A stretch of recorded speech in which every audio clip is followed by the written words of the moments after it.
Good evening, everybody.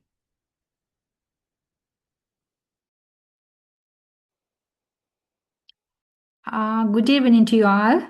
Can you hear me? Yes, madam. Good evening. Right.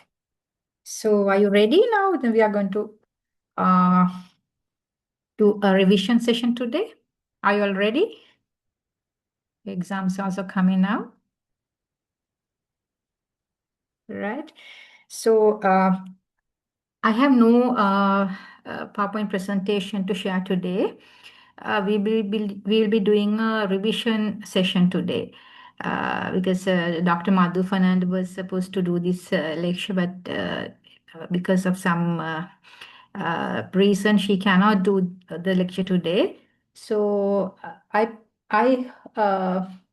the plan today is I will give you a brief introduction about the structure of the final exam paper, question paper, and also you know that since you are the second batch, so we had only once had this exam, so we have only one past paper. So I'm planning to discuss with you that the question paper, last year question paper. So. This time also the question paper will be the structure of the paper will be similar to the previous year. So there'll be two sections. Section one will be a case study. So that will be compulsory. And section two, there'll be some essay type questions. Uh, Maybe 4 to 5 questions. Out of 4 to 5 questions, so you will be given the option to answer 2 to 3 questions, right? So the paper will be balanced, covering the entire syllabus.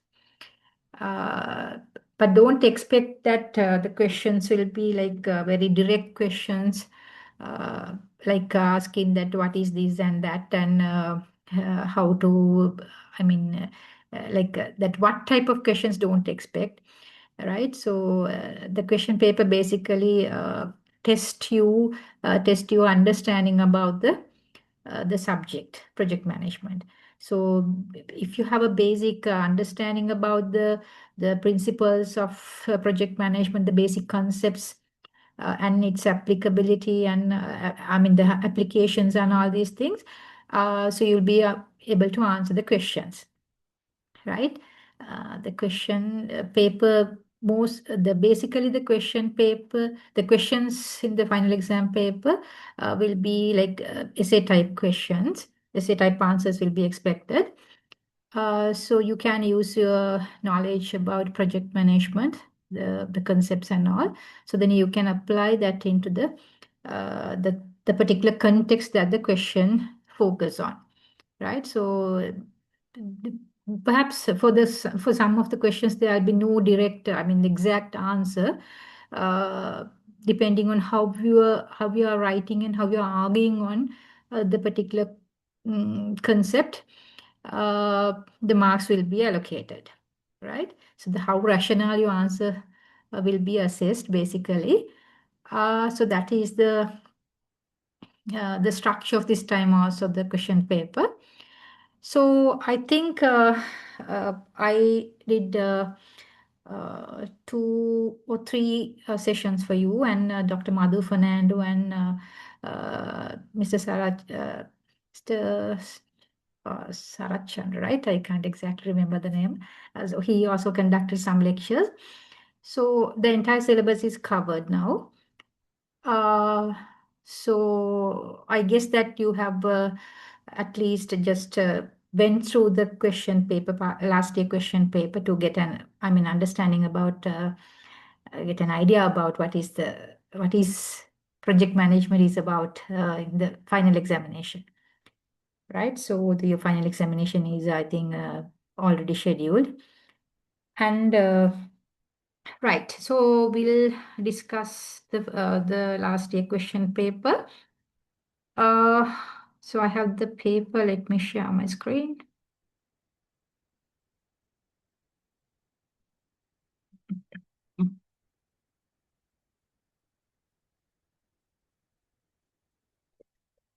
I think you can see the question paper now.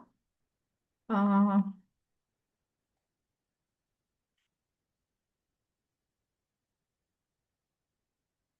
right now, this is the question paper, last year question paper 2025.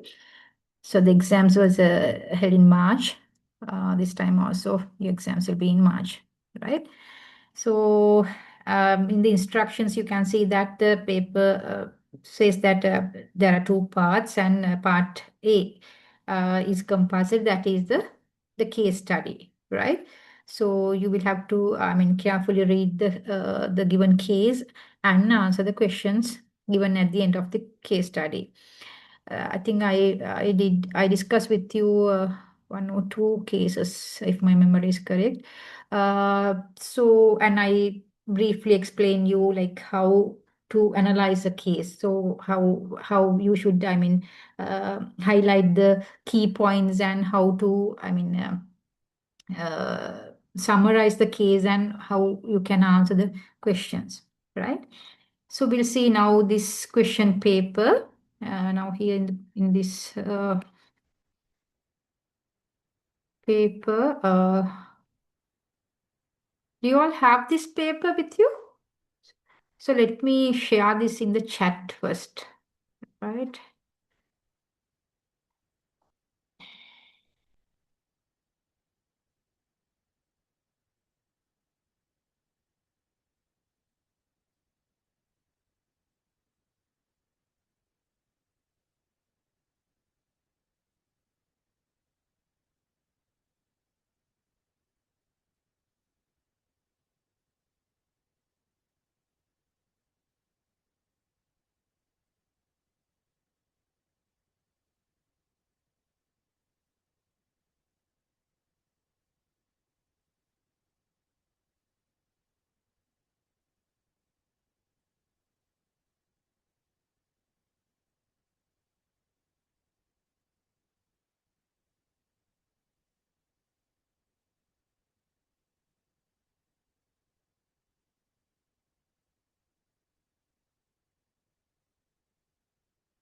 Yes, I uploaded the question paper, the PDF form of the question paper to the chat. So you can open that and see.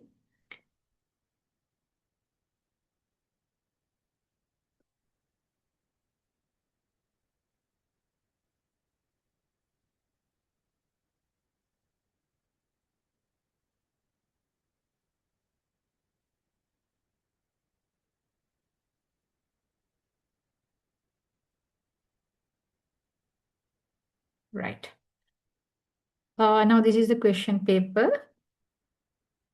Please, you also can open the file and see, because I cannot show you the entire case here in the screen, right? So the first question says, read the case study below carefully and answer all the questions provided at the end. Case study, this solar grid expansion project. So you can carefully go through this and see how you can answer these questions. So I want you all to try this first. So then after that we can discuss, right? So I'll give you like 5 to 10 minutes to read and understand the case, as well as read the questions. And since I'm not sharing a PowerPoint presentation today, so whatever the points that we discuss during the session, you may note down, right? So will be helpful. Right. So I'll give you like 5 to 10 minutes to read the case and read the questions and see whether you can like answer the questions.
Right. So now we'll see what this case study is about and what are the questions they have raised.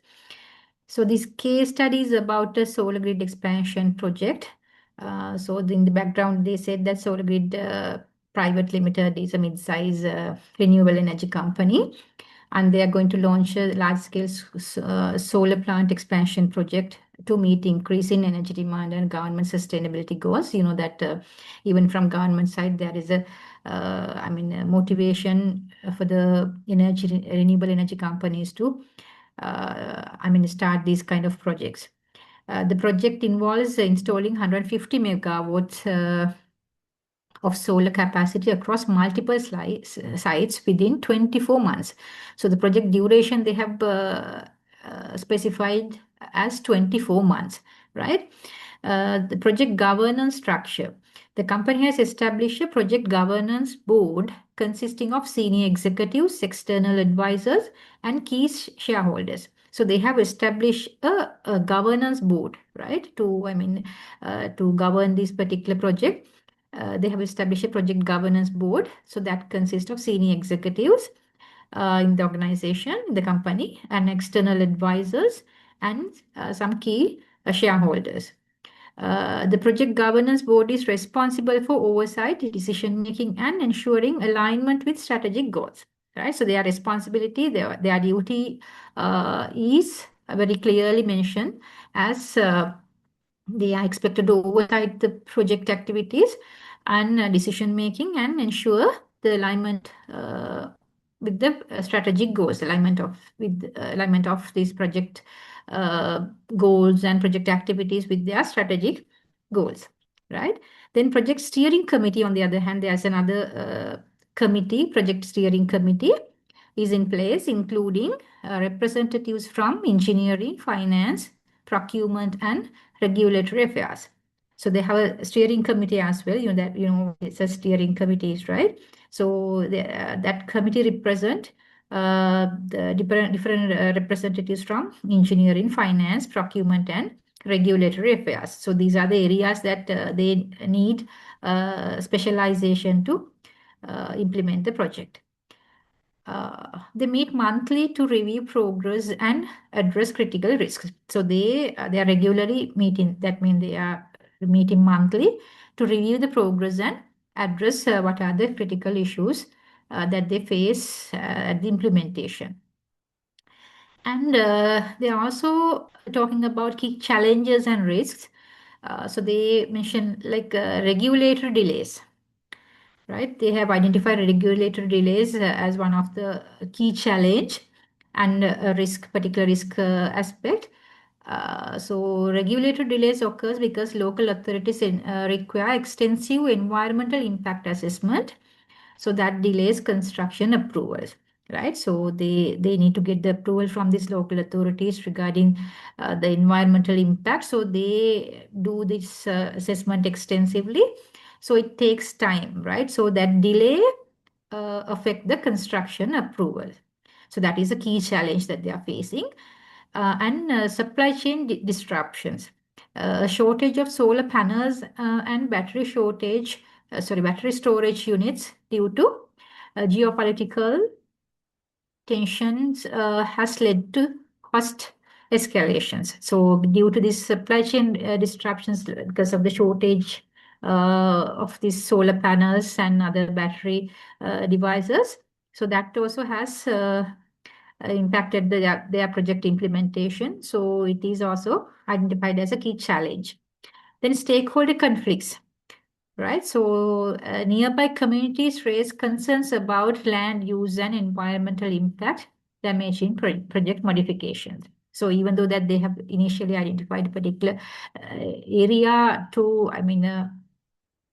install their particular this project, but later on they identify the communities, nearby communities, they have some concerns regarding this project, about the environmental impact of this particular project, right? So that is a basic risk that they are facing. And then budget overruns. Initial cost estimates have been exceeded by 15% due to inflation and unexpected site preparation cost. because these these issues and challenges linked each other, right? Because of the stakeholder conflicts, they will have to, take some additional efforts to make that the project implementation stage more clear, that exceed the project cost, estimated cost. So they have mentioned it like it has been exceeded by 15% due to inflation, and this because of this unexpected site preparation costs. Then again, technical risks. So unforeseen soil instability issues at one site require additional engineering solutions. So when you go through, read these challenges in this case study, you can, understand some sort of problems in their planning stage, or else that at the project identification stage, right? So these are the things that they could have uh, I mean identified at the beginning, but because of the problems maybe in their feasibility study, or maybe in the planning stage, or maybe project identification stage, since they have not properly addressed these things, they have faced these challenges.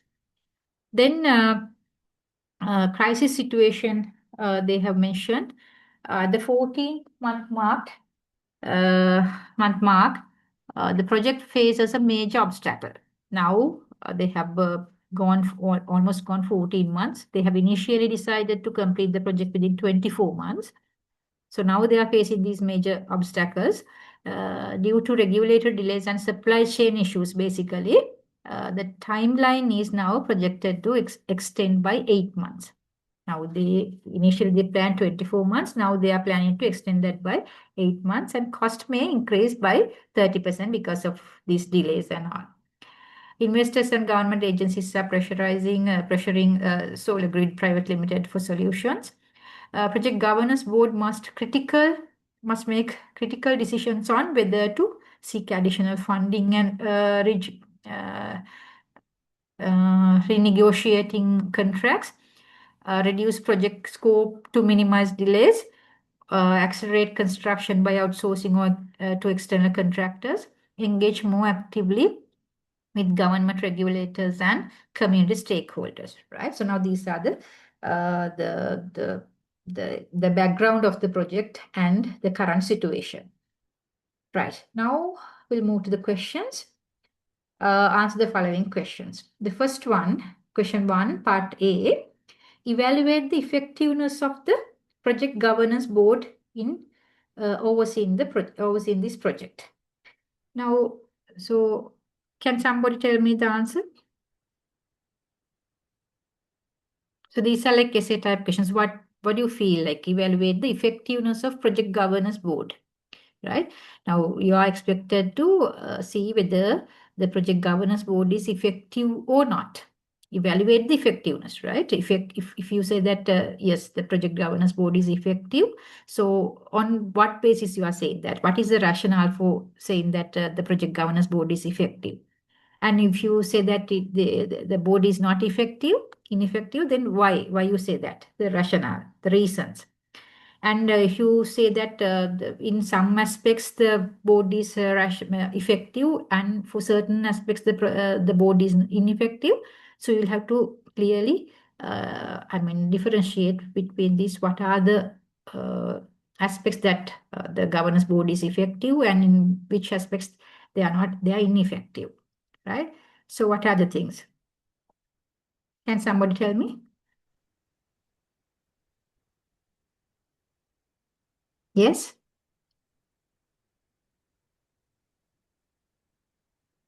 Anyone?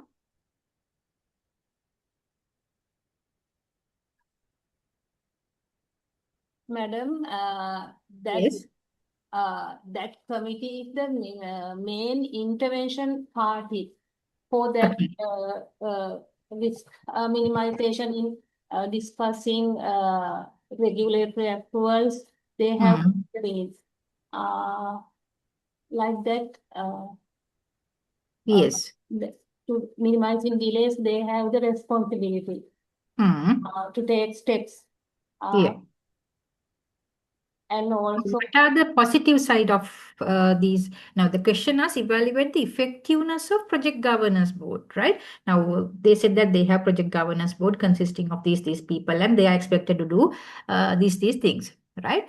Now, based on the things, information that they have provided about this project governance board, so what do you feel whether that the project governance board is effective? What are the positive side of this particular board and what are the negative side of this board? So that's the question, Ganga.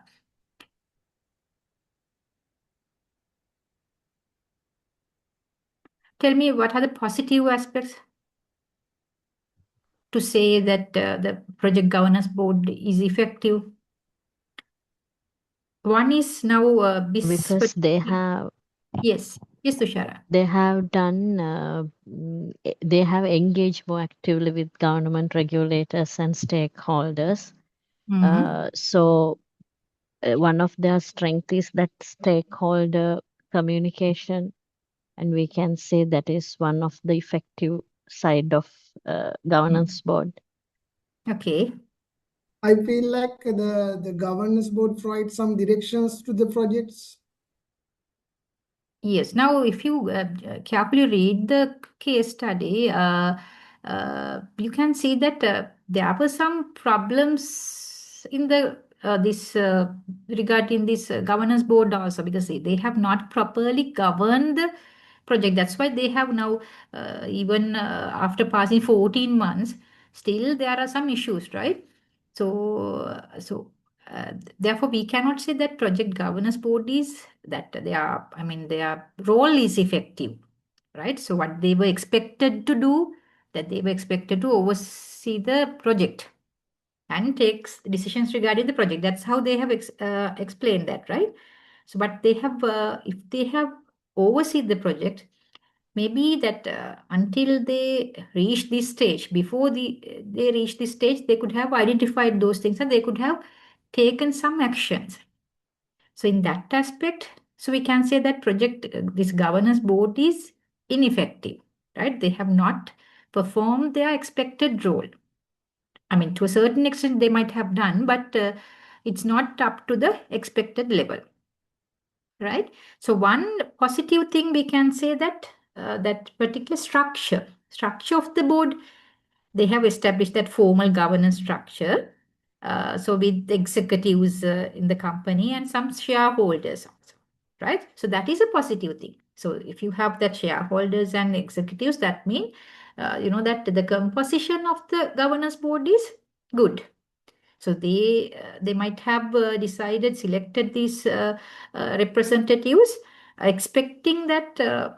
So when they are representing that the company management as well as owners, so that they will, I mean, they will be able to properly govern this, expecting that they have, I mean, established this governance board. So therefore, we can say the establishment or the governance structure is good. That is effective, right? So that is one positive thing. What else? And also they have decided, I mean, what are the objectives of establishing this, right? So first thing is that oversee the project and take some decisions, right? And also to align the strategic alignment with the sustainability and expansion goals of the company, right? So those things are like positive things, right? So what else?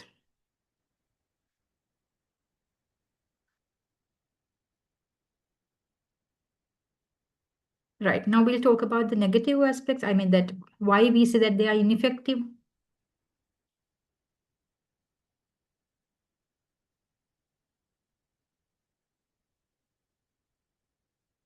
The first thing that you can, so when you read the case, you understood that the responses to the emerging risk and challenges, so they appears like that reactive rather than that they have to be proactive, right? So at the beginning, at the initial stages of the project life cycle, that is at the project concept stage and the planning stage, they could have identified these issues. So if they are establishing their particular, this project site in a particular area, so the community in this area, so what will be their responses for that? What will be their concerns? They could have analyzed that. So that's why we need a careful feasibility study at the beginning, right? So they have not identified this, right? So, so that is one thing, right? One negative, ineffective aspect of this committee, board. What else?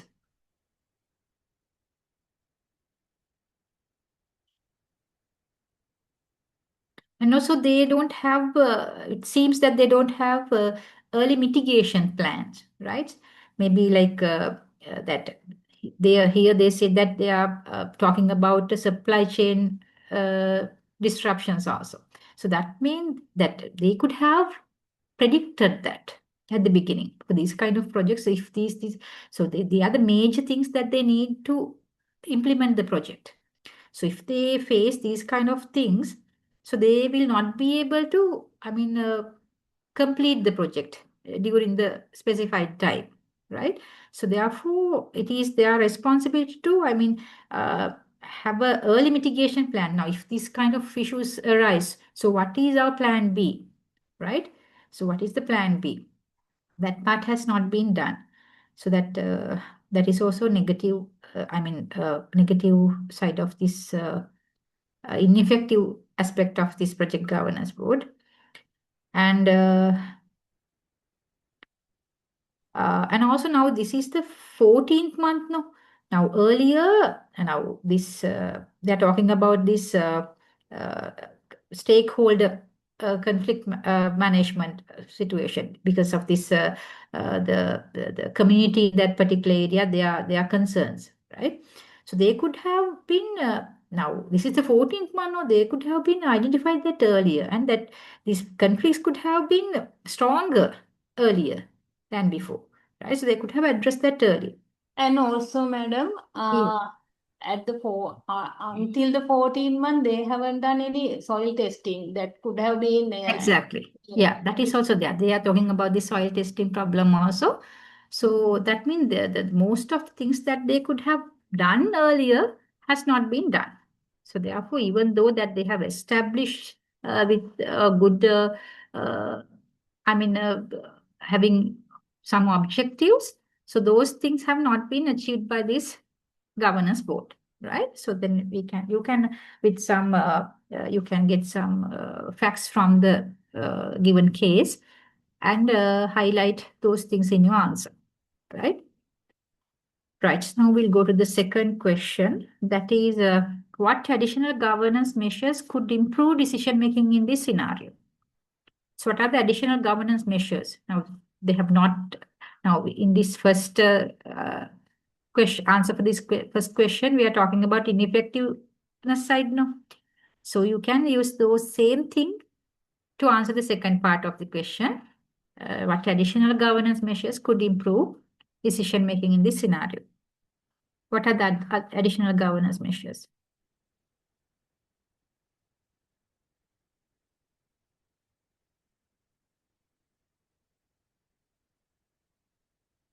So you can just think and tell.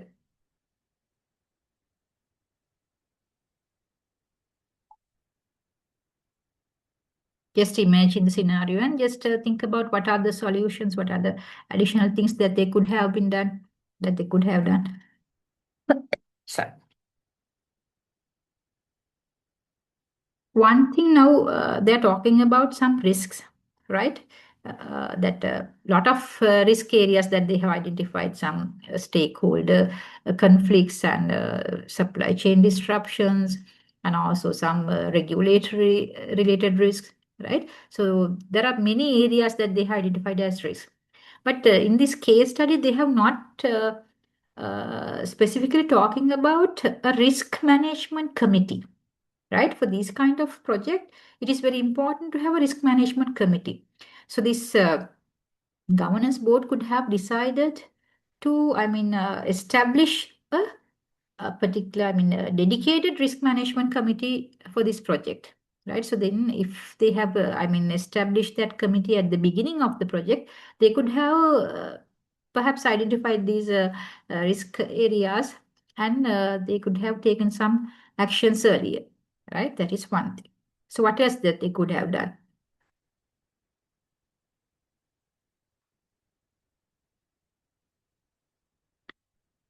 They could have also, developed some KPIs, key performance indicators, because until now, 14th month, so there are so many things that they have not done, right? So even if they have, uh, follow up the progress regularly with some KPIs, they could have identified those problems earlier, maybe before this situation, before this crisis situation, right? That is also one thing, establishing or implementing KPIs.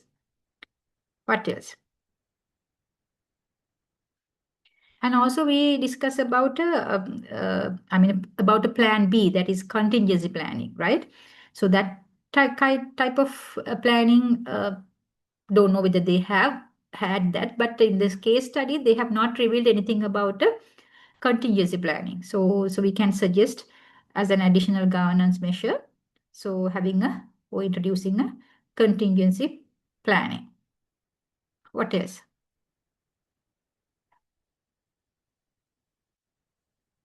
With regard to cost, that there were some issues with regarding cost increases and also schedule changes.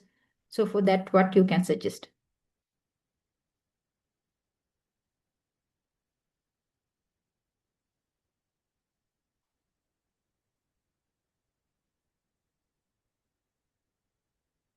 Yes.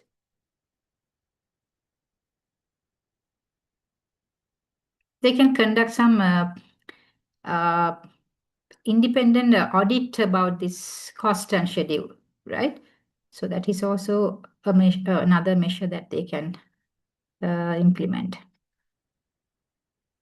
What else? And because the nature of this project is like more risky, right? This kind of project is more risky. So they could have, increase the frequency of this review meetings, right? They could have introduced, they could have frequently meet and uh, review the progress, or else you could have the frequently meet and discuss about these risks, right? Continuous monitoring and evaluation. Sorry, Kalyan? Continuous monitoring and evaluation procedure Exactly. must be. Yes, continuous monitoring and evaluation process. That for that also actually they could have, the steering committee could have been strengthened with all these things, right? Because they said that they have a steering committee also, so they could have look after that, right? So we can say those are the things that additional governance measures. Right. So then we'll go to the next question. Question 2. Identify the key risks in this project and categorize them: strategic, operational, financial, compliance, etc. So you know that basically in our sessions we identified 3 basic categories, like strategic, operational, compliance. In addition to that, financial also here mentioned. So what are the key risks in this project? Under strategic,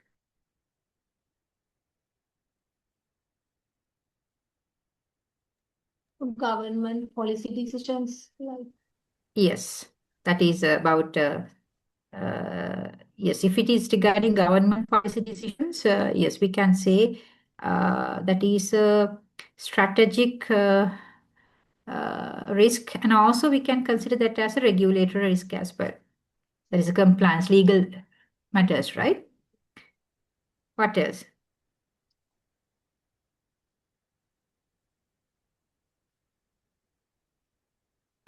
And Project. that, yes. Cost overruns. Yes, cost overrun also can be considered as in one side strategic risk, and also we can categorize that under financial risk as well. Project scope. Yes, exactly. Scope also can be categorized under strategic risk.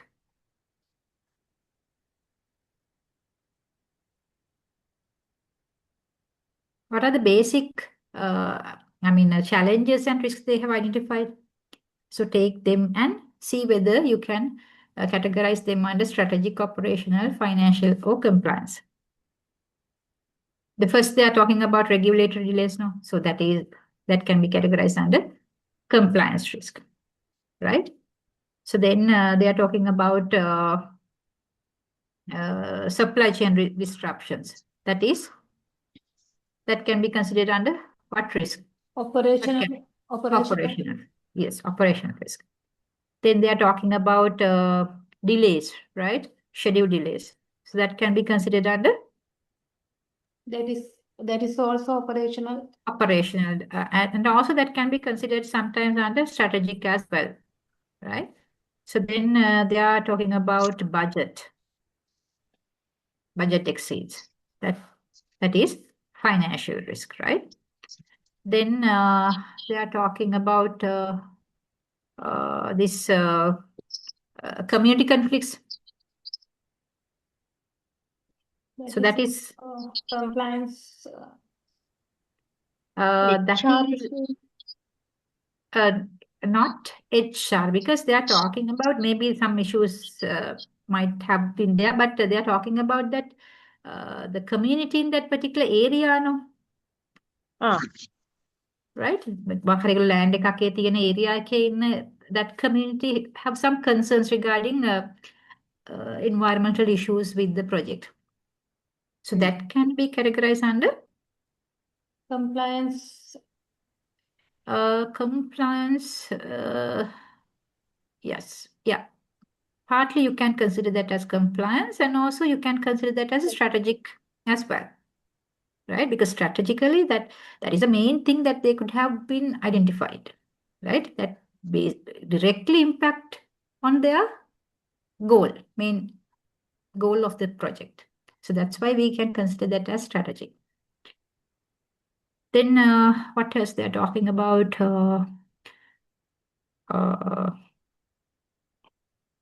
And they're talking about the soil related issues, right? So that is in operational, right? So you can take some of the other issues also mentioned in the case. You can take them and see under what category you can categorize them. Then question 2 part B, proposal. Yes. Finally, all this can be lead to a social unrest or something. Social unrest. Yeah. Yes. Now, since the question is basically, focusing on 4 types of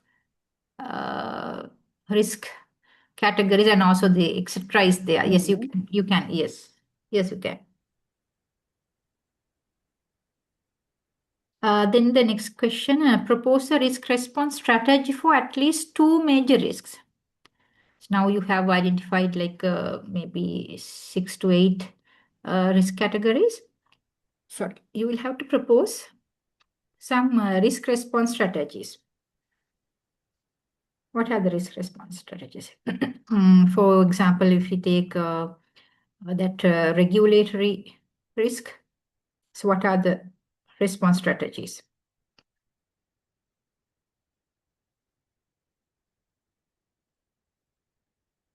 Even in the case that they have mentioned about that, I mean the particular some responses, some response strategies have mentioned.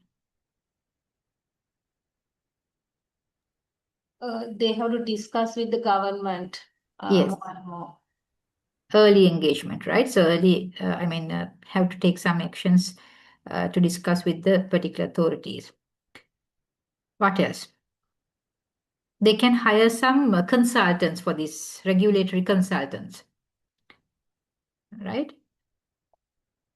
And also for this regulatory delay, that delay is, if it is the risk is the delay, they can, I mean, parallelly process the approval. So while the approval is, I mean, processing, they can start some works that, I mean, that they don't need that approval, right? Some of the site related things, and no, that some of the other activities they can start parallelly until they get the approval. Right? So if the approval get, I mean, 5 to 6 months. So during that 5 to 6 months, they can do some other works as well. They can start some other works as well, right? Then with regard to supply chain disruptions,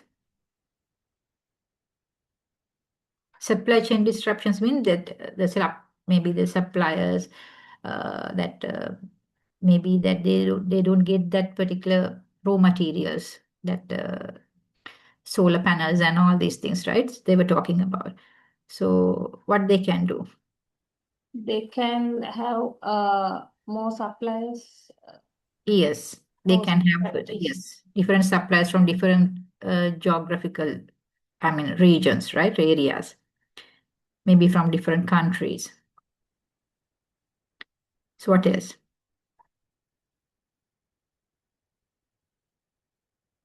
And also sometimes they can have some negotiations or contracts with the suppliers, right? For a continuous supply. So those kind of things, right? So you can whatever, based on the answer that you have provided for part A, you can propose some risk response strategies for this part B, right? Then the question 3, part A, if you were a project sponsor, which course of action would you recommend to the board? Justify your decision. If you were a project sponsor, who are the project sponsors?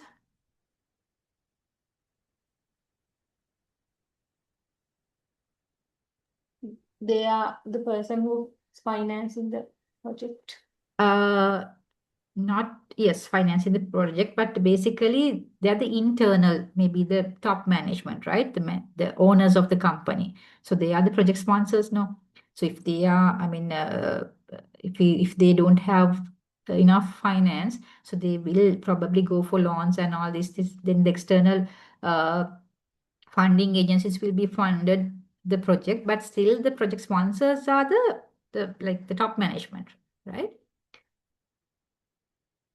So which course of action would you recommend to the board?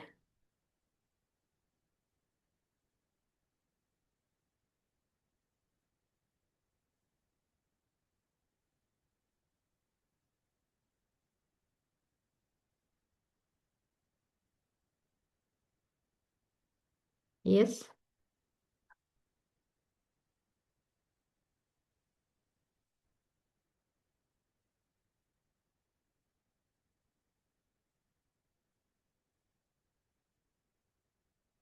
What are the things?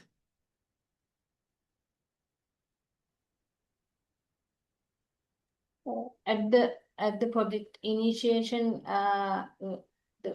we can decide to hire a consultant. Yes, they can suggest to hire a consultant. Maybe several, I mean, few consultants related to different areas, maybe to one consultant for this regulatory related issues, another one for these technical related issues, right? What else?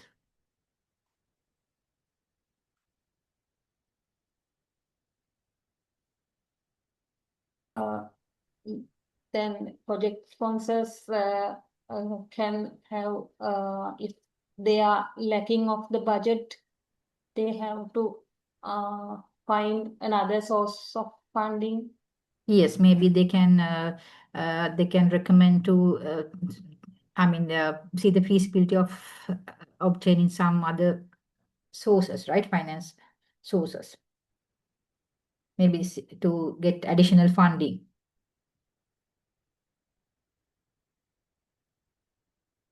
And also they can strengthen the engagement with these regulators or maybe the different councils and all these communities, right? They can, give the authority to this particular negotiators. So to discuss or have meetings with these relevant authorities. And also they can think about, outsourcing certain activities to accelerate the project activities. All right. So those are the things. Then we'll see question 3, part B. Part B, yes. How should Solar Grid Private Limited engage holders, that is government, investors, and communities, to mitigate conflicts and ensure project success? Yes. How should they engage? How should this company engage stakeholders, that is government, all these investors and communities, to mitigate conflicts and ensure project success? What things they can do? Initially, they have to unite a meeting to discuss with the government and investors. Yes, exactly. Communication, now here you can understand the communication is the most important thing. So it seems that they don't have a proper communication mechanism, right? So transparent communication is a lack area that we can observe when we study this case. So that is one thing that they can do, right? Transparency of the communication, right? So delays, all these things they can, discuss with the relevant parties, even with the uh, government authorities regarding these approvals. They can directly discuss, because this is a sustainable. This project actually helps to achieve the government sustainable goals as well. So therefore, they can, directly discuss with the relevant authorities regarding these compliance-related issues and all these things.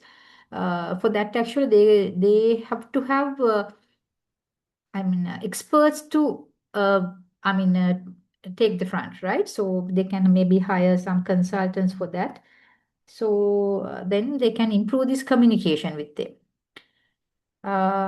Then what else?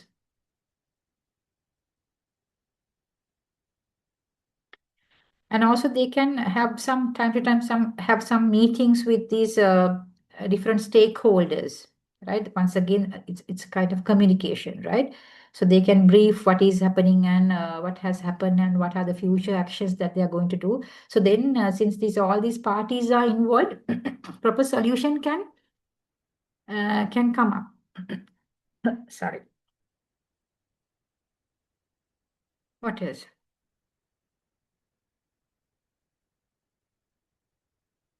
Also, some strategically they If can. any, Yes. if any risks have been identified, that can be communicated with the stakeholders early and find solutions early. Exactly. Now, that if since they have identified a lot of risk areas, they could have communicate that to these relevant parties, right? All the stakeholders. They know everybody is aware about what is happening, right? So if the project is delayed, then why? What are the reasons for that? So whenever that all the stakeholders are aware about what is happening and what has happened, so the conflicts can be minimized, right? So that is one important thing. And also strategically they can now that community concerns can be considered a big issue, right? So they are beyond their control. So if people, that sometimes people, they don't want a proper rationale to raise their concerns against certain things, but the company from Solar Grid Private Limited, they can strategically, I mean at I mean ඒගොල්ලන්ගේ පොඩ්ඩක් attract කරගන්න පුළුවන්. Community එක පොඩ්ඩක් ඒගොල්ලත් එක්ක පොඩ්ඩක් involve වෙලා, maybe that they can introduce some CSR projects, right? to substitute that particular area, maybe some development activities involving this community. So they can minimize the concerns, I mean the negative aspects from the community, right? Strategically, they can introduce those kind of things as well. Right. So then we'll go to the next question. That is question number 4A. What are the key lessons from this case about the importance of project governance in risk management?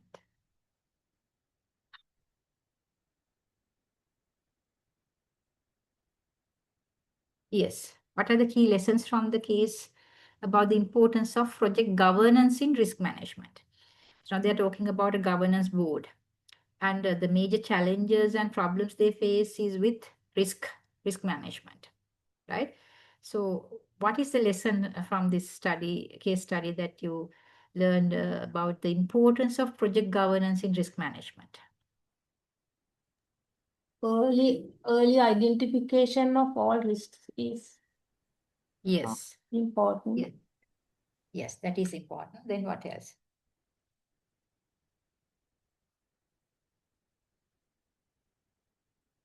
And frequent and the continuous supervision or the monitoring mechanism, establishing a monitoring mechanism is also important. What else?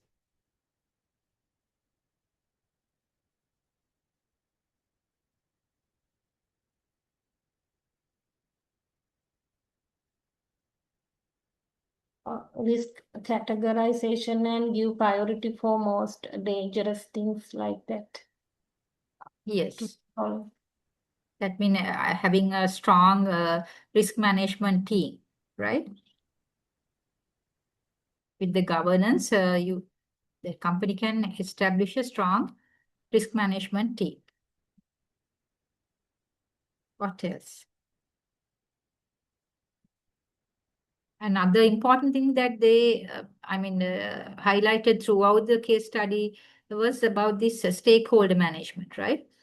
So that is also important. Now, the governance structure, they could have considered that earlier, right?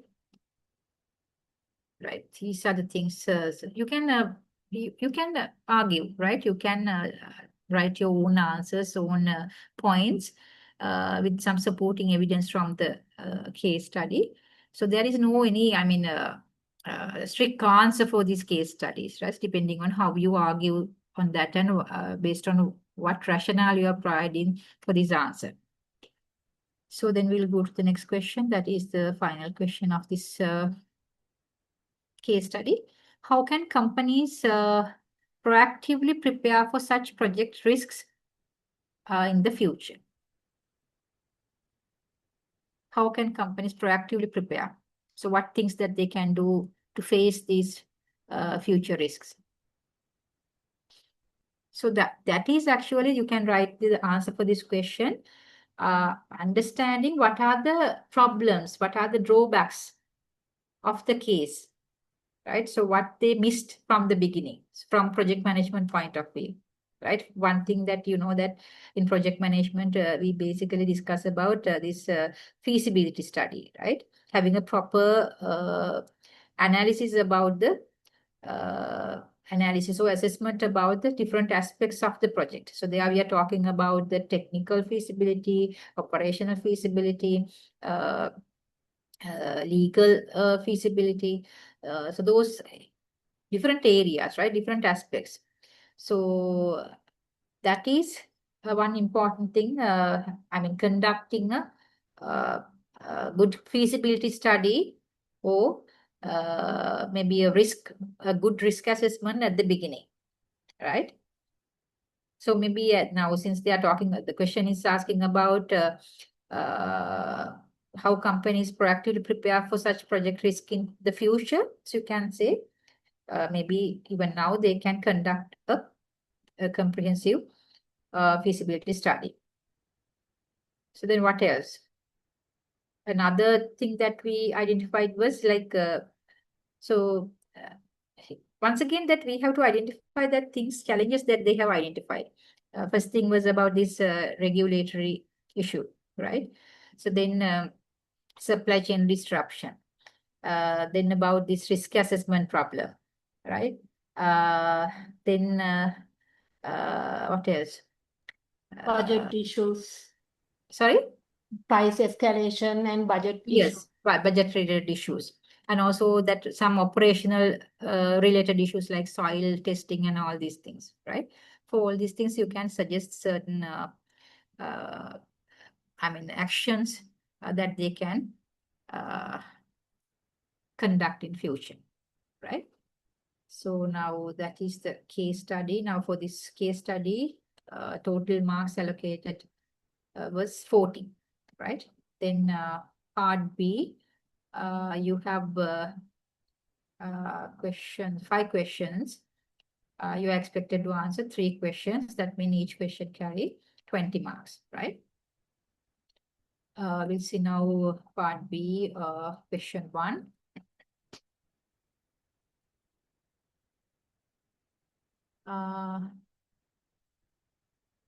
You are a project manager for a special project set up by your NGO to build awareness about healthy eating habits. After reviewing the initial project information provided to you with the project authorization document, now you are in process of creating your project scope statement and the scope baseline for this project. Your scope statement should include project objectives, deliverables, and your project constraints, right? The scenario is explained. Then the first question asks, create the project scope statement for this project.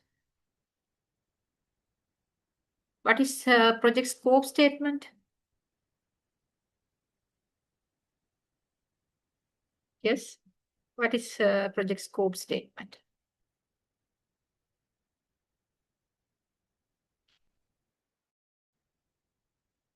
Project scope statement is it's a foundational document. That means that you are preparing at the beginning of the project, and we consider that as a very important document that explains basically the project boundaries, right? So you are defining the boundaries. Scope means that you are defining what exactly you are going to do, right?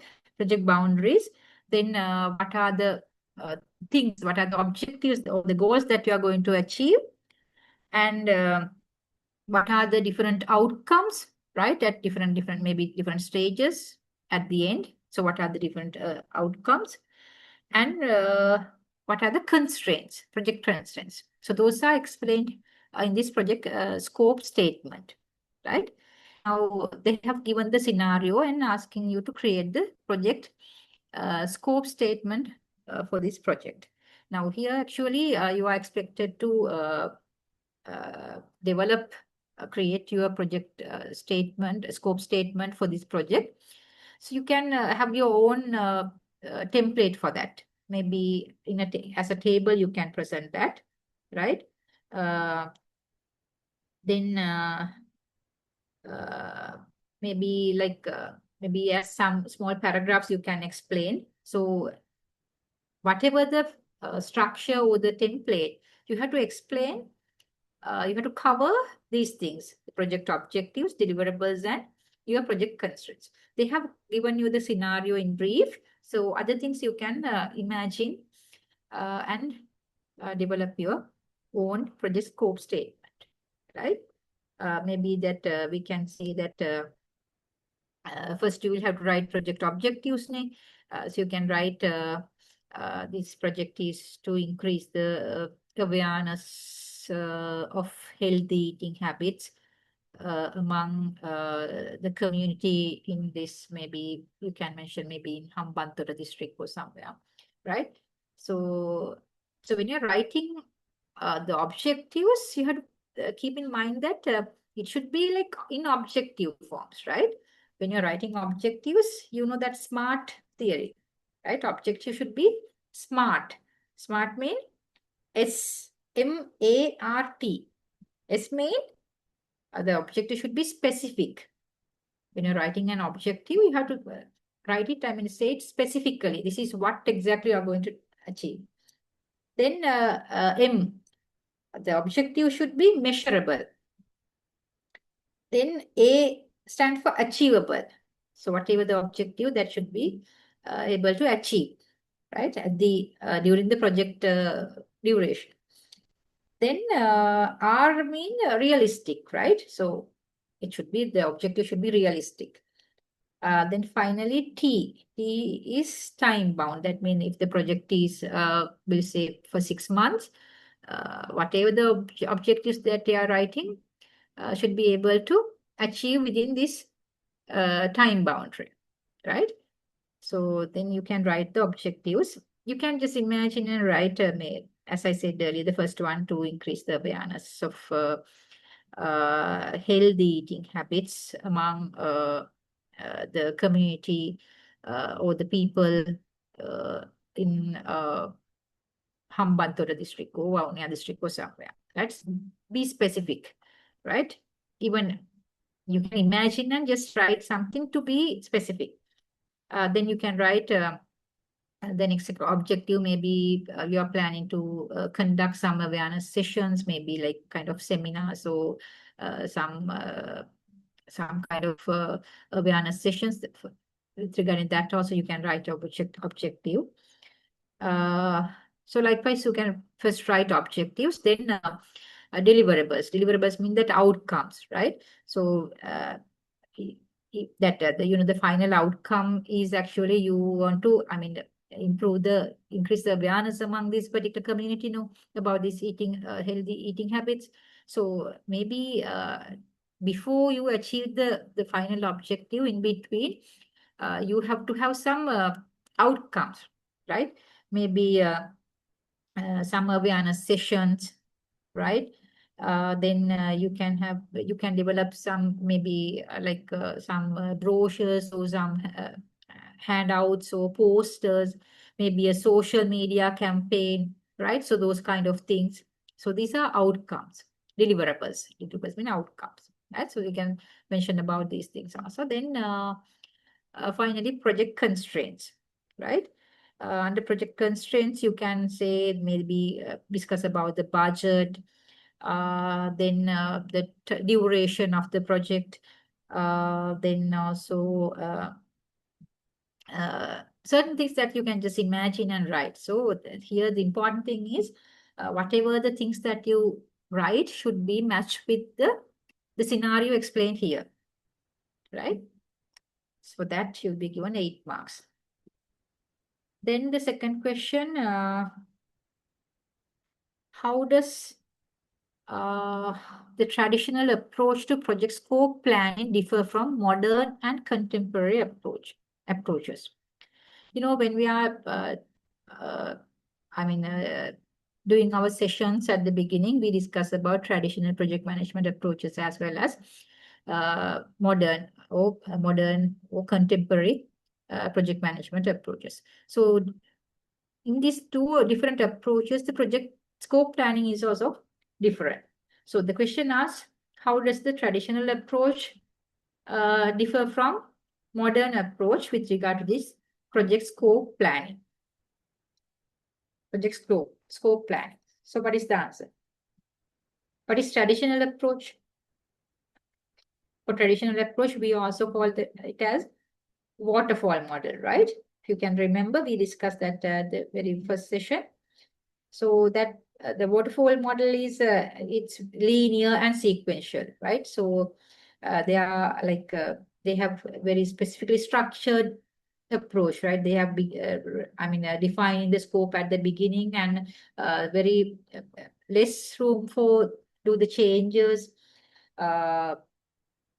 So changes are, even though if changes are suggested, there are some mechanisms to control them, right? So in the traditional approach, because the flexibility is limited. In the modern approach, that we are talking about this more flexible and iterative type of approach. So we are defining the scope at the beginning in a broader sense, but maybe some if changes are suggested by the client, or maybe any additional things that suggested by the project team can be inserted to this project planning. So with the feedback, right? So that is the basic difference between this modern and traditional approaches. Right? So continuous that in the modern approach, actually they're continuously improving, right? That they have some splits, we call them as splits, time to time have some progress review meetings kind of things, and see and getting a feedback from the client and see whether there are any changes to be done, and they are do these modifications, right? But in the traditional approach, less flexibility. So they are just specifying everything at the beginning, and I mean, no room, no less room for do the changes, right? The next question is discuss the role of work breakdown structures and elaborate the importance of the work breakdown structures using the above scenario. Now, this question has to be answered linking to this particular scenario. Discuss the role of work breakdown structure. What are work breakdown structures? What are the work breakdown structures, Kia?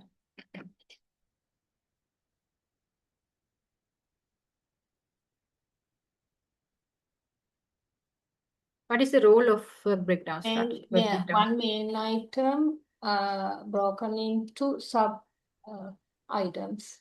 Yes, the basic project work, the entire project activity is divided into sub activities and tasks, right? So that is work breakdown structure. So what is the role of work breakdown structure? So at that, identify these small the small tasks and activities related to the project, and they define all these tasks and subtasks and all these activities in detail. Then they identify the work hierarchy, right? So the project work is divided into smaller components, and they identify the hierarchy, what should be done first and then what should be done. So what are the activities that should be done before a certain activity started? So likewise. Now, what is the importance of this? The question now, in this question, discuss the role of work breakdown structures and elaborate this the importance of work breakdown structures. There are two parts in this question, right? So the answer should be,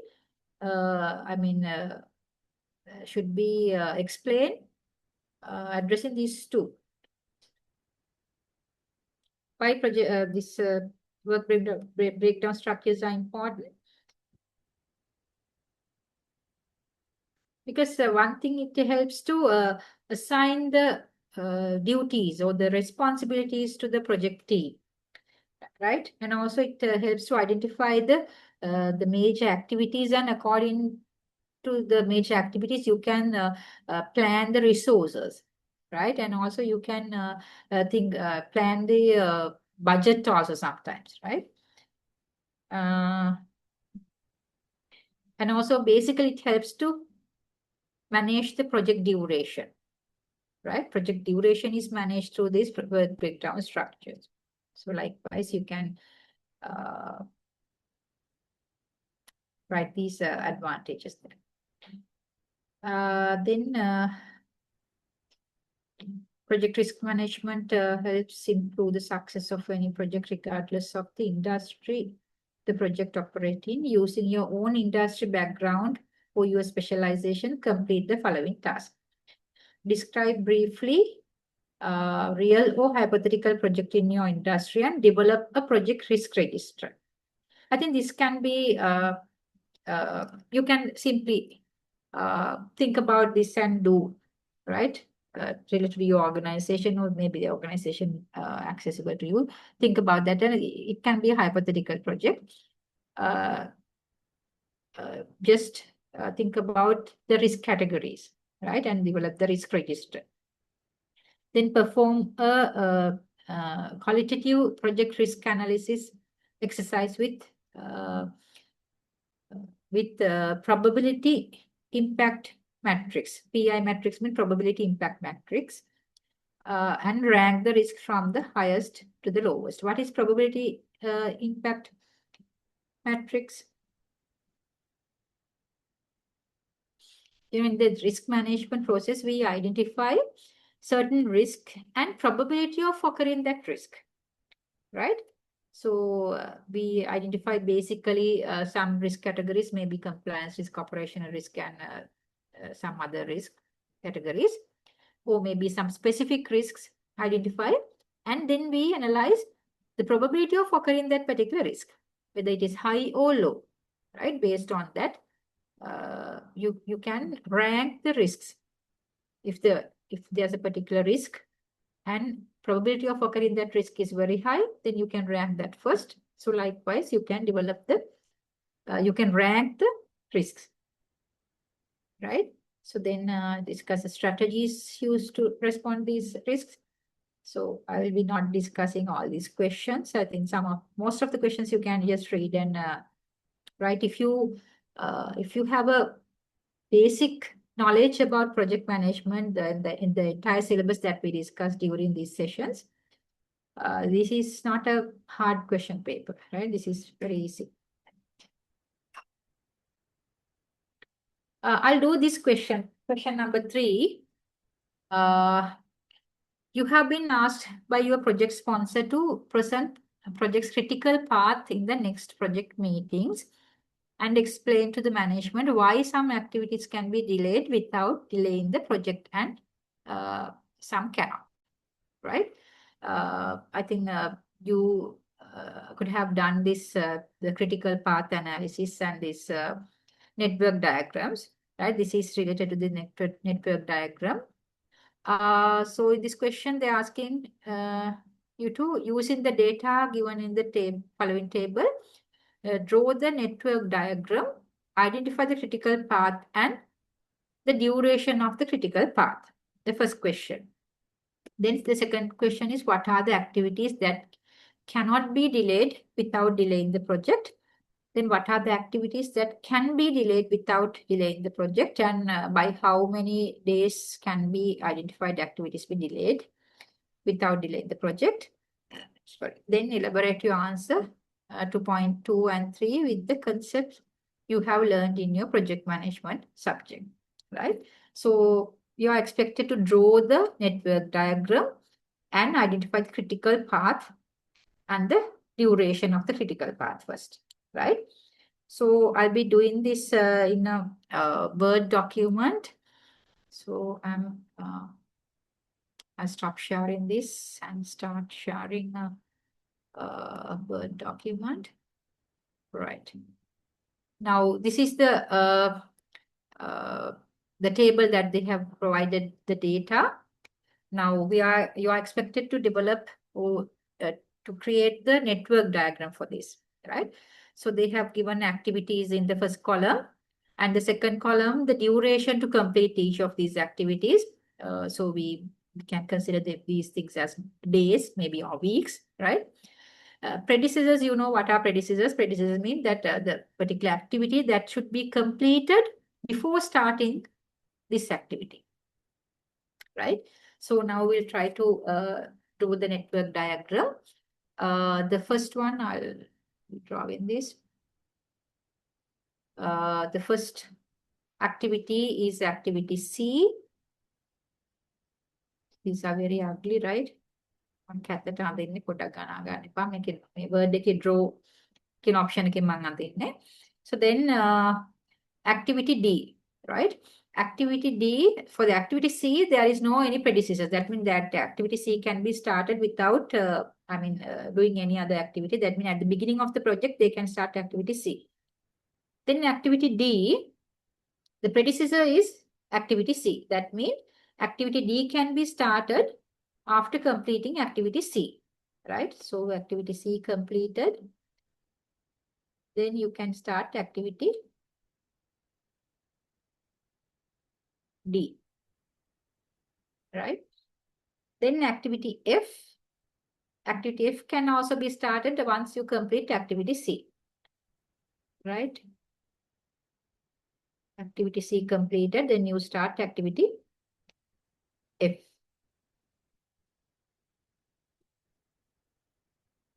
Then activity G. Activity G also can be started once you complete activity C, because it says activity G, the predecessor is activity C. So once you complete activity C, this says that once you complete activity C, you can start all three activities, activity D, F, and G, right? Right. Then activity L. Activity L can be started once you complete activity D and F, right? Activity D and F. So once you complete activity D and activity F, you can start activity L, right? So then activity K can be started once you complete activity F. This is activity F. So once you complete activity F, you can start activity K, right? Then activity M can be started once you complete activity G. This is activity G. Once you complete activity G, you can start activity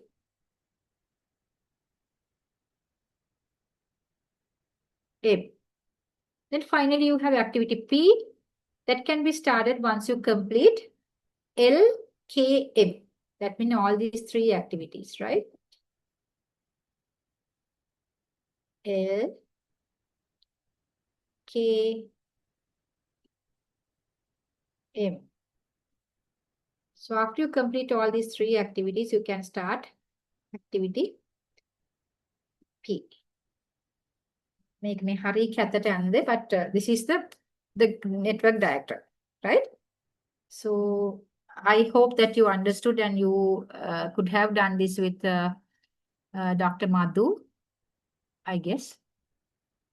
Right? Understand, right? This is very easy, no? තේරුණා නේද ඒක?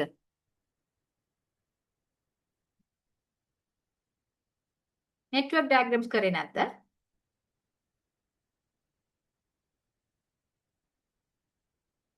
Ganga? Hello, madam. කරානේ? Oh, Is this clear now? yes, madam. Right. This is very easy, right? Very simple network diagram. Right. Now the second question. Can somebody read me the second question? Second question. Now, the first question was draw the network diagram. Identify the critical path and the duration of the critical path. Right?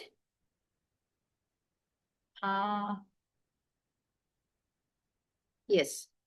What is the critical path? Critical path mean what?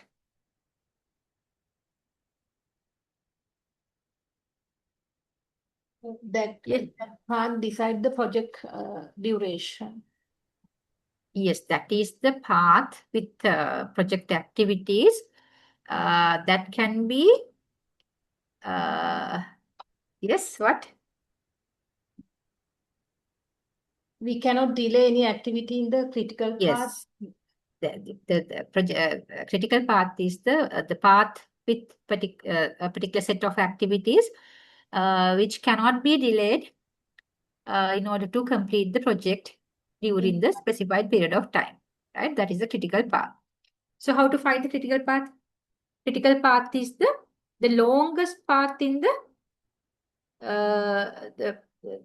network diagram, right? Now, for easy reference, I have developed this in this form, right? Since we want to do this backward and forward method, I guess that you have done this, right? Karane, the earliest started, earliest finish time, latest start, latest finish time, forward, backward method, karane the. Oh, madam. Right.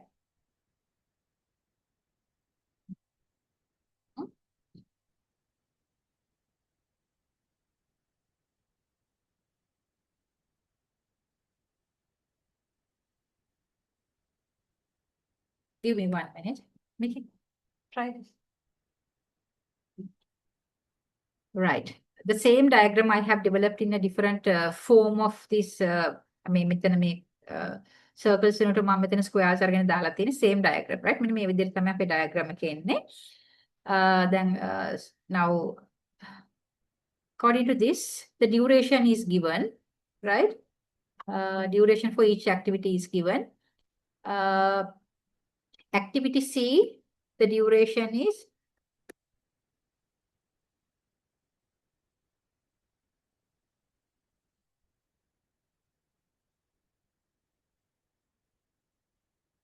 Activity C, the duration is 3 days. For activity D, the duration is 4 days. Activity F, duration, I'm writing below this activity reference letter, 3 days. For activity G, it takes 4 days. Then activity L, it takes 2 days. Then activity K, it takes 7 days. Activity M takes again 7 days.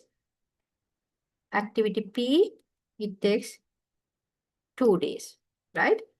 Now, you can find different paths from activity C to activity P. Right? To complete the project, you need to complete, you need to pass through from activity C to activity P, right? So there are different paths you can see here, like from C to D, D to L, L to P. That is one path. Then C to F, F to L, L to P. Again, from C to F, F to K, K to P. So likewise, you can find different paths. How many paths you can find? 4 paths. 4 paths, right? Now, the critical path is the longest path, no? So what is the longest path? Now, if you take the first path, C to D, D to L, L to P. So there, what is the duration? For C, you need 3 days. D, you need 4 days. L, you need 2 days. And for P, you need another 2 days. So what is the duration? 3 plus 4 plus 2 plus 2. 11, right? So likewise, for all the possible paths, you have to see the duration. So then from among these different paths, alternative paths, the longest path is the critical path. Now, can somebody tell me what is the longest path?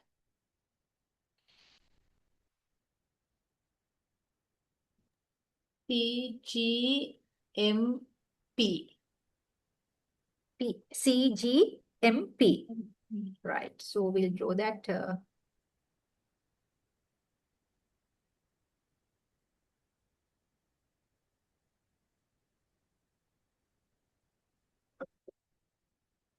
C, G,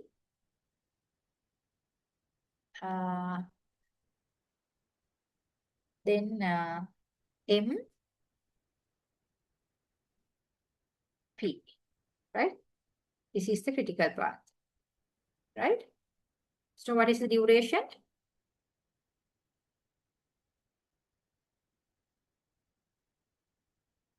Duration? 16 days. 16 days. Now for the first question, they're asking about the critical path and the duration. The critical path is C to G, G to M, M to P. And the duration is 16 days, right? So that is the answer for the first question. Then the second question asks, what are the activities that cannot be delayed without delaying the project? So what does that mean? Activities that cannot be delayed.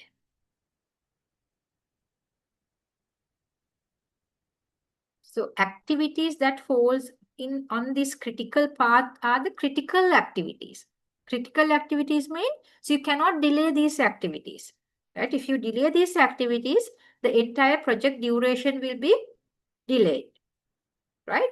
So therefore, all the activities that falls on this critical path are the critical activities. That means they cannot be delayed. So what are the activities then? C, G, M, and P. Right? So you cannot delay these activities. So then other activities are non-critical activities, or else you can say you can delay these activities without affecting the project duration. Understood? Yes, madam. Right, ne? Right, okay. So then my question is, what are the activities that cannot be delayed? So that also you can have the answer. Then what are the activities that can be delayed? Also you can answer. Then how many days can be identified activities without delaying the project? Right? So how many days can be delayed?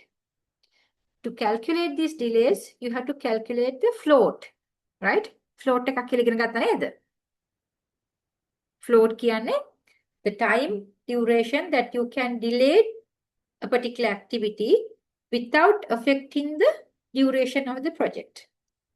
If calculate we have to calculate the earliest start time of the earliest start time of each activity and the earliest finish time of each activity.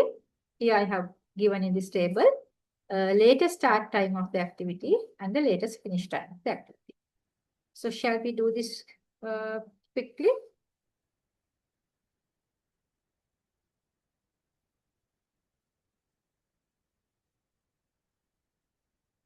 Right.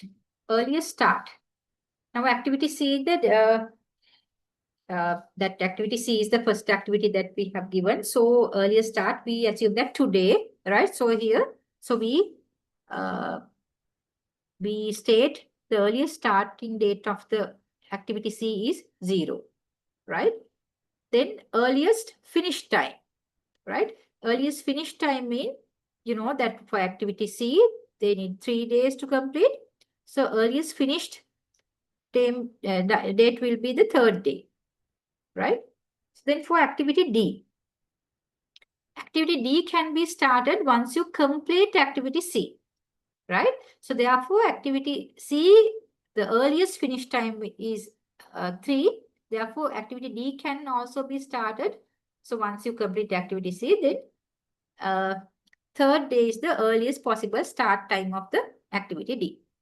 The same here, the activity F also, the earliest possible start time is 3 because activity F also can be started once you complete activity C. Activity G also can be started once you complete activity C. So therefore, here the earliest possible start time of activity G is also 3, right? So then we can calculate the earliest finish time of each these activity. So activity D, the earliest possible times is 3rd day. To complete activity D, they need 4 days. Then earliest possible finish time will be 3 plus 4, that is 7, right? Then for activity F, earliest possible start time is the 3rd day. So they need another 3 days to complete this. Then earliest possible finish time will be 6, right? For activity G, so what is the earliest finish time? Yes? 7, right. Now activity L. Activity L can be started once you complete activity D and F, both. So then what is the possible earliest starting time of activity L?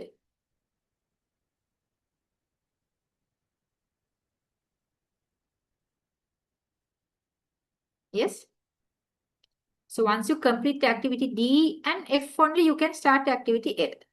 Activity D will be finishing on the 7th day, right? Activity F will be finishing on the 6th day. But you cannot start activity L once you complete both of these activities. So even though activity F completes by the 6th day, activity L cannot be started because it has to be wait until activity D also complete. So therefore, earliest possible start time of activity L is what? 7. 7, right? So then, so we can calculate earliest finish time, 7 plus 2. Then earliest finish time of activity L is 9, right? Then for activity K depends on the completion of activity F, right? Activity F is finishing on the 6th day. Therefore, activity K can be started on early starting time date will be what? 6. 6, right? Then earliest finishing time will be of activity K 13. 30, right? Then activity M, what is the earliest starting time? 7. 7. Earliest finish time? 14. 40, right? So then activity P can be started once you complete all 3 activities, right? Activity L finishing on the 9th day, K will be finishing on the 13th day, M will be finishing on the 14th day. So what is the earliest possible starting time of activity P then? 14. 14, right? Because, so even though these activities finish early, activity P cannot be started until until all these 3 activities finished. So activity M will be finished on the 14th day. So therefore, they will have to wait until activity M also completes. So earliest possible start time is activity of activity P is 40. Then earliest finish time will be 60, right? Now we got the answer for this critical path. The duration is 16. That is this, right? So then this is called the forward method. Then now we are going to the backward method. We are calculating the latest finish time and latest start time. So the latest finish time is 16 because we want to complete the project on the 16th day. So therefore, latest start time will be, since the activity P takes 2 days, latest start time will be 40, right? 16 minus 2, 40. Then activity P will be the latest starting time of activity P is 14 day.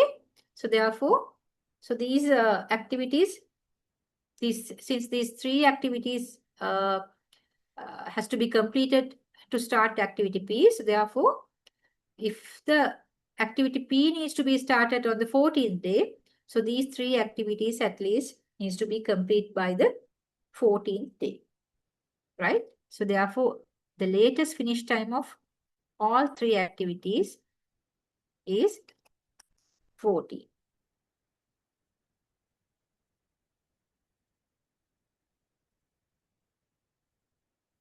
Right.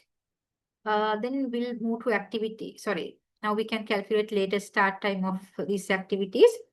What is the latest start time of activity L? It's 12. 12. K? 7. 7. 7. 7. So then the latest start time of activity, sorry, latest finish time of activity G should be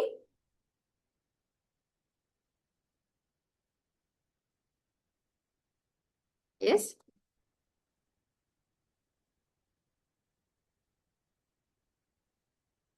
Activity M can be started once you complete activity G. Activity M, the latest start date is 7. So therefore, latest finish. අඩුම ගානේ activity G එක finish වෙලා තියෙන්න ඕනේ. කවදද? By the 7th day, right? So if you finish this activity by the 7th day only, this activity can be started on the 7th day. Right? Then you can calculate latest start time by subtracting the latest finish time from the activity time. So what is the latest start time here? 3. Right. Now, here, activity F. So you need to complete activity F to start activity K. So therefore, latest possible finishing time of activity F is what? 7. 7. So what is the latest possible finish time of activity D then? 12. 12. Because so activity L can be started later. The latest start time. කොච්චර පරක්කල හරි පටන් ගන්න පුළුවන් අන්තිම දවසේ තමයි 12th day එක. 12th day එකේ if you want to start activity L, you have to complete activity D by the 12th date. Right? So then you can calculate the latest start time here. It's here the activity D 8. Right? So activity F 4. 4. Right. Now activity C, to the latest start time of activity C should be, because all these 3 activities depends on the completion of activity C. Activity D start වෙන්නේ අඩුම ගානේ 8 වෙනිදා. Activity F 4 වෙනිදා. Activity G 3 වෙනිදා. So activity G 3 වෙනිදා start කරනකොට මේක activity C එක finish වෙලා තියෙනවා. So therefore latest finish time of activity C is 3. Right? 3 වෙනිදා ඉවර වුණොත් තමයි මෙයාට පටන් ගන්න පුළුවන්. ඒක 3 වෙනිදා ඉවර වුණොත් 4 වෙනිදා මෙයාට පටන් ගන්න පුළුවන්. 8 වෙනිදා මෙයාට පටන් ගන්න පුළුවන්. Right? So then 3 minus 3, latest start time of activity C is 0. හරි නේද? දැන් අපි මේක backward method. Now the next question is to calculate the float time. ඒ කියන්නේ කොච්චර time එකක් අපිට days ගණන් delay කරන්න පුළුවන්ද මේ non-critical activities. How to calculate that? ඒක calculate කරන float time එක calculate කරන්නේ අපි earliest start time එකෙන් latest start time එක අඩු කරලා. ඒ කියන්නේ දෙකේ කියන්නේ මෙන්න earliest start time එකයි latest start time එකේ difference එක හරි. එහෙම නැත්නම් earliest finish time එකයි latest finish time එකේ difference එක. finish time දෙකේ difference එක හරි start time දෙකේ difference එක හරි. දෙකෙන්ම එකම answer තමයි එන්නේ. right? එතකොට activity C ගත්තොත් ඒක අපිට 0 කියලා එන්නේ. නේද? activity Z 3 minus 3 0. right? ඊළඟට activity D එකට කීයද? difference එක between these two 12 and 7 5. 5.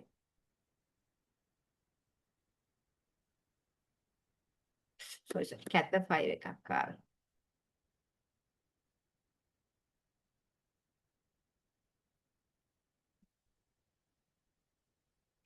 then activity F 1. 1. activity G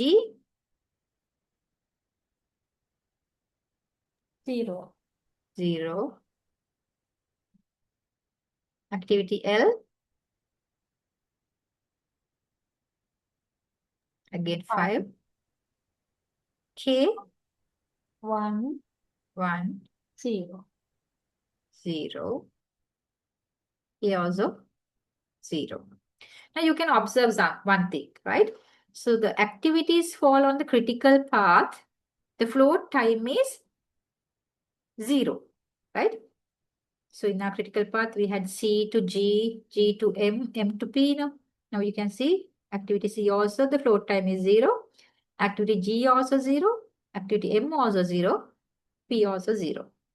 Float time 0 means so there is no any flexibility. You cannot delay these activities, right? So other activities, so we call them as non-critical activities, right? These non-critical activities D, F, L, K. They have some float time. Activity D can be delayed 5 days, right? Without affecting the project duration. Activity L also can be delayed by 5 days. Activity F can be delayed by 1 day. K can be delayed by 1 day, right? So that is the, I hope that you understood. You could have done these.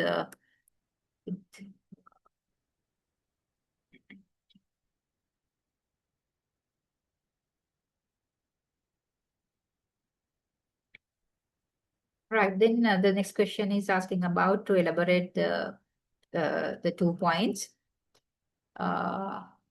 Yes, that's it.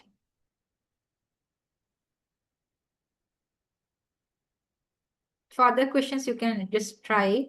And if you, since that we are reaching the time, you can just try these questions.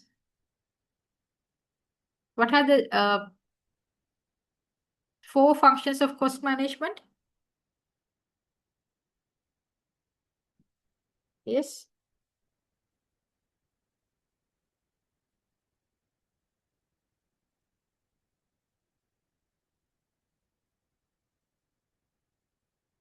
What are the 4 functions of cost management?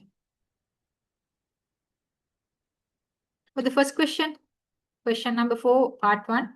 How can the project procurement management process make your organization more efficient?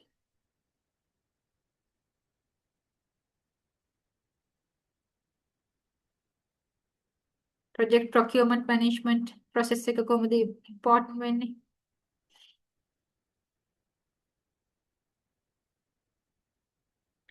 So one thing to manage. Yes. Procurement principles. Yes, procurement principles. We have to follow the procurement principles. Yes, then if you follow procurement principles in project procurement management, what are how that organization will be benefited? So that the question asks, how the project procurement management process make your organization more efficient? Project procurement simply making a project procurement management process එකක් කොහොමද project එකට efficient project එක efficient වෙන්නේ project එක efficient වෙන්නේ organization එක efficient වෙන්නේ because they are talking about project procurement management process. Yes. Making efficiency makes the project delivery on time. Yes, why that happens? Because you will be getting the resources on time, right? Project procurement management එක හොඳට ඒක manage කරලා හරි වෙලාවට bid කරලා ඒක හරියට ගන්නවා නම් so you have the resources on time, right? And also the cost can be managed, right? So if your project procurement management process is very effective, then that will impact to manage the cost of your project. There are quotations called කරලා ඒ process එක හරියට ගියාම so you can manage your cost. So that cost efficiencies also can be achieved. Then what else? And you can now, because of this cost efficiency, you can minimize the risk also. The project cost එකේ risk එකක් එන්න තියෙන possibility එක ගොඩක් අඩු කරගන්න පුළුවන්. Not only the cost related risk, but also resource risk, right? Schedule risk එකට. ඒ ඔක්කොටම බලපානවා project procurement management process එක. Because if you properly follow the process, you can access the resources on time. As if the resources are in the project on time, the project will not be delayed, right? So then the cost, the scope, schedule, everything is affected, right? So that's how you should answer this question.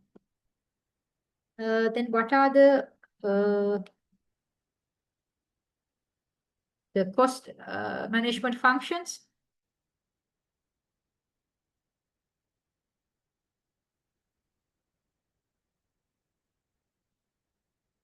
Cost management functions. So just think about management functions, then relate that to cost. So what are the management functions? First, you have to plan, right?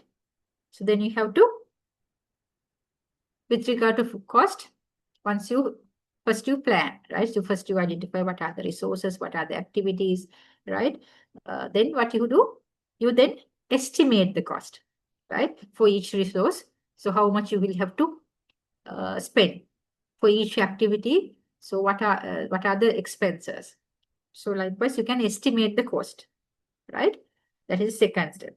Then, so once you, estimate the cost, you can prepare the budget. That is cost budgeting. Then what? The final step is, so once you have the budget, at the implementation stage, what you are doing? You are monitoring and controlling the cost. Right? These are the 4 functions: planning, estimating, budgeting, then controlling. Right? Right. So since the time is up, so I'll be finishing from this point. You try on to answer these questions. Don't just read and see whether you can answer, but try to write the answer, right? So first write a sketch, then try to descriptively write the answer, because we are expected to write, a descriptive answer, right? Since your exams are online, so the time management is also important. So try, make an effort at home when you're preparing for the exams. Just write the sketch, prepare the sketch or the answer plan, and try to see how you can answer these questions, right? The similar type of questions will be there. There will be very minimum amount of questions expecting direct answers. So most of the questions will be based on your knowledge to explain descriptively about a scenario or apply your knowledge to a particular scenario, right? Right. Hope you the discussion today is fruitful. So if you have any question, any clarification you need further, you can email me. So I'm on leave these days, actually. I'm on a sabbatical leave. But anyway, you can send me anything that you want from my end, right? Okay, with that, we'll end the session. Thank you very much for your patience and participation. Wish you all the best for your exams. Thank you, madam. Good night. Good night. Thank you, madam. Good night. Night.